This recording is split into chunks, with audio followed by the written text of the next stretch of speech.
бейбіт шеруге оның себебі қазіргі дауда жағаласқан қымбатшылық, әлеуметтік жағдайын осы уақытқа дейін біз тәуелсіз ел болып аңсадық, армандадық, қолымыз жеткіздік, бірақ ешқандай да демократиялы мемлекетте өмір сүріп жатқан жоқпыз.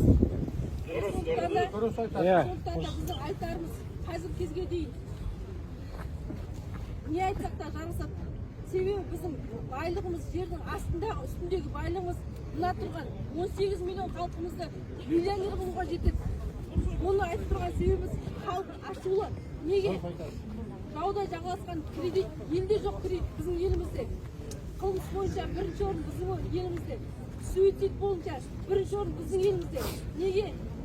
Жемқорлық бірінші орында. Осының барлығы халықтың ашу ызасына келіп тұр.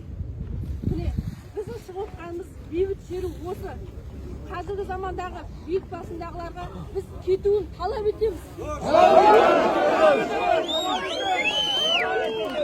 Шал кетсін, Назарбаев билігі, Тоқаев билігі кетуін талап етеміз.